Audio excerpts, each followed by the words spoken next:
Bonjour et bienvenue en ce mercredi 3 mai pour la lecture du Nouveau Testament.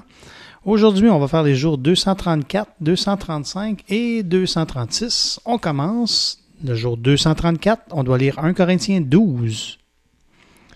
Ça commence ici en bas.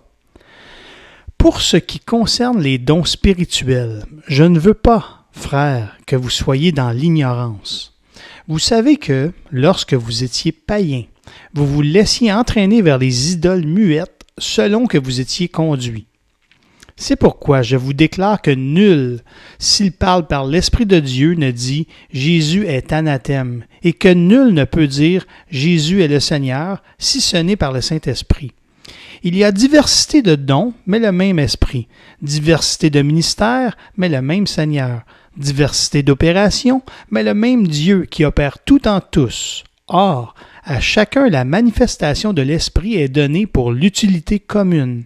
En effet, à l'un est donné par l'Esprit une parole de sagesse, à un autre une parole de connaissance, selon le même Esprit, à un autre la foi par le même Esprit, à un autre le don des guérisons par le même Esprit, à un autre le don d'opérer des miracles, à un autre la prophétie, à un autre le discernement des esprits, à un autre la diversité des langues, à un autre l'interprétation des langues. Un seul et même esprit opère toutes ces choses, les distribuant à chacun en particulier comme il veut. Car, comme le corps est un et a plusieurs membres, et comme tous les membres du corps, malgré leur nombre, ne forment qu'un seul corps, ainsi en est-il de Christ. Nous avons tous, en effet, été baptisés dans un seul esprit pour former un seul corps, soit juif, soit grec, soit esclave, soit libre, et nous avons tous été abreuvés d'un seul esprit. Ainsi, le corps n'est pas un seul membre, mais il est formé de plusieurs membres. Si le pied disait « Parce que je ne suis pas une main, je ne suis pas du corps », ne serait-il pas du corps pour cela? Et si l'oreille disait « Parce que je ne suis pas un œil, je ne suis pas du corps », ne serait-elle pas du corps pour cela? Si tout le corps était œil, où serait l'ouïe? S'il était tout ouïe, où serait l'odorat? Maintenant, Dieu a placé chacun des membres dans le corps comme il l'a voulu. Si tous étaient un seul membre, où serait le corps? Maintenant donc, il y a plusieurs membres et un seul corps.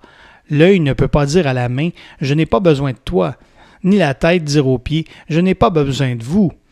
Mais bien plutôt, les membres du corps qui paraissent être les plus faibles sont nécessaires. Et ceux que nous estimons être les moins honorables du corps, nous les entourons d'un plus grand honneur. Ainsi, nos membres les moins honnêtes reçoivent le plus d'honneur, tandis que ceux qui sont honnêtes n'en ont pas besoin. Dieu a disposé le corps de manière à donner plus d'honneur à ce qui en manquait, afin qu'il n'y ait pas de division dans le corps, mais que les membres aient également soin les uns des autres. Et si un membre souffre, tous les membres souffrent avec lui. Si un membre est honoré, tous les membres se réjouissent avec lui.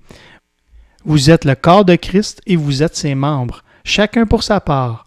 Et Dieu a établi dans l'Église premièrement des apôtres, secondement des prophètes, troisièmement des docteurs, ensuite ceux qui ont le don des miracles, puis ceux qui ont le don de guérir, de secourir, de gouverner, de parler diverses langues.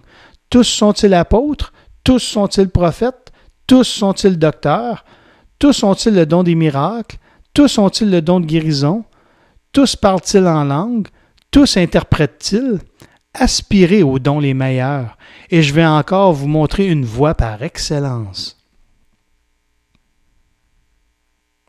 Le verset retenu, c'est le verset 12. Comme le corps est un, tout en ayant plusieurs membres, et comme tous les membres du corps, malgré leur nombre, ne sont qu'un seul corps, ainsi en est-il du Christ. Et la prière réflexion, Jésus, je veux me considérer et considérer mes frères et sœurs en Christ avec honneur, tels que nous sommes véritablement des membres vivants formant un seul corps dont tu es la tête, le chef suprême, la plénitude de celui qui remplit tout en tous. On continue avec le jour 235, on doit lire 1 Corinthiens 13, et là ça nous saute aux yeux. Quand je parlerai des langues des hommes et des anges, si je n'ai pas la charité, je suis un airain qui résonne ou une cymbale qui retentit. Et quand j'aurai le don de prophétie, la science de tous les mystères et toute la connaissance, quand j'aurai même toute la foi jusqu'à transporter des montagnes, si je n'ai pas la charité, je ne suis rien. Et quand je distribuerai tous mes biens pour la nourriture des pauvres, quand je livrerai même mon corps pour être brûlé, si je n'ai pas la charité, cela ne me sert de rien. La charité est patiente, elle est pleine de bonté. La charité n'est point envieuse. La charité ne se vante point. Elle ne s'enfle point d'orgueil. Elle ne fait rien de malhonnête. Elle ne cherche point son intérêt. Elle ne s'irrite point. Elle ne soupçonne point le mal. Elle ne se réjouit point de l'injustice, mais elle se réjouit de la vérité. Elle excuse tout, elle croit tout, elle espère tout, elle supporte tout. La charité ne périt jamais. Les prophéties prendront fin, les langues cesseront, la connaissance disparaîtra, car nous connaissons en partie et nous prophétisons en partie. Mais quand ce qui est parfait sera venu, ce qui est partiel disparaîtra. Lorsque j'étais enfant, je parlais comme un enfant, je pensais comme un enfant, je raisonnais comme un enfant.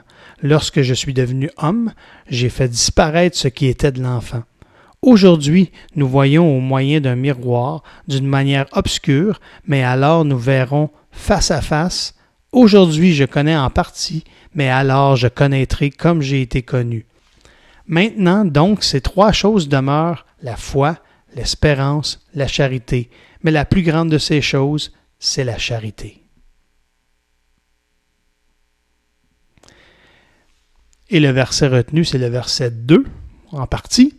Si je n'ai pas l'amour, et c'est le mot charité qui a été utilisé dans notre version, je ne suis rien. La prière-réflexion, Père, je veux me rappeler sans cesse cette importante vérité.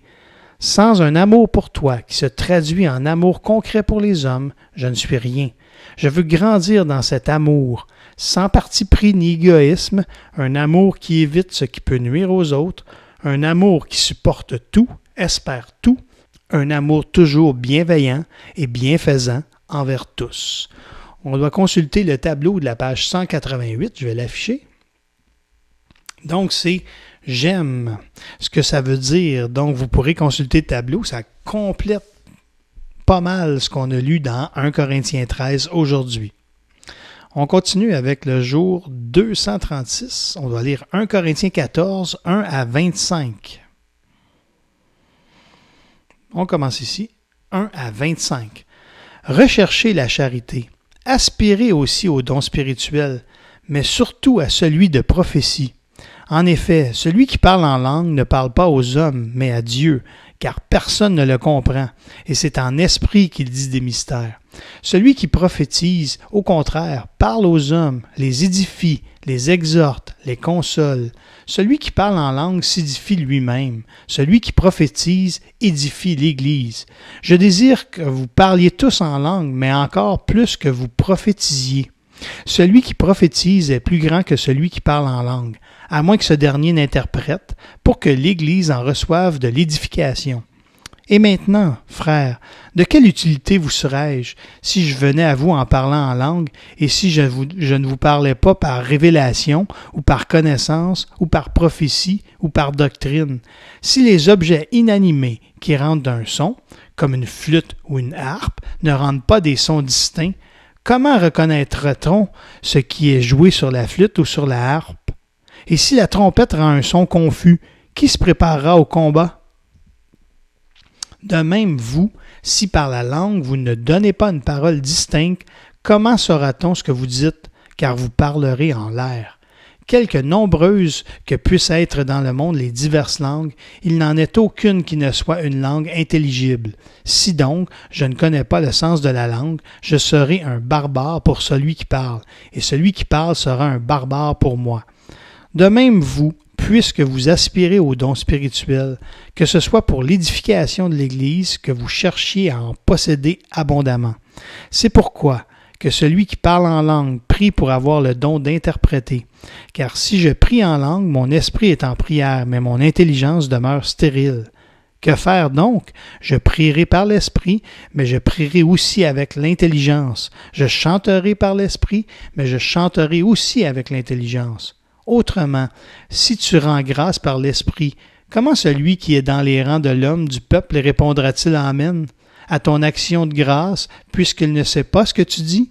Tu rends, il est vrai, d'excellentes actions de grâce, mais l'autre n'est pas édifié. Je rends grâce à Dieu de ce que je parle en langue plus que vous tous, mais dans l'Église, j'aime mieux dire 5 paroles avec mon intelligence afin d'instruire aussi les autres que 10 000 paroles en langue. Frères, ne soyez pas des enfants sur le rapport du jugement, mais pour la malice, soyez enfants, et, à l'égard du jugement, soyez des hommes faits. Il est écrit dans la loi, c'est par des hommes d'une autre langue et par des lèvres et d'étrangers que je parlerai à ce peuple, et ils ne m'écouteront pas, même ainsi, dit le Seigneur. Par conséquent, les langues sont un signe, non pour les croyants, mais pour les non-croyants. La prophétie, au contraire, est un signe, non pour les non-croyants, mais pour les croyants. Si donc, dans une assemblée de l'Église entière, tous parlent en langue, et qu'il survienne des hommes du peuple ou des non-croyants, ne diront-ils pas que vous êtes fous? Mais si tous prophétisent et qu'il survienne quelque non-croyant ou un homme du peuple, il est convaincu par tous, il est jugé par tous, les secrets de son cœur sont dévoilés, de telle sorte que, tombant sur sa face, il adorera Dieu et publiera que Dieu est réellement au milieu de vous. Donc le verset retenu, c'est le verset 4. Celui qui parle en langue s'édifie lui-même. Celui qui prophétise édifie l'Église. La prière réflexion. Que j'utilise ou non le parler en langue pour mon édification personnelle et la prophétie pour l'édification de l'Église, Père, je veux agir en tout temps par ton esprit pour l'utilité commune.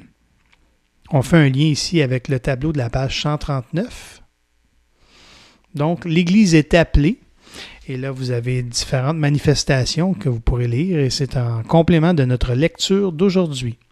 Voilà, c'est tout pour aujourd'hui. On se revoit demain.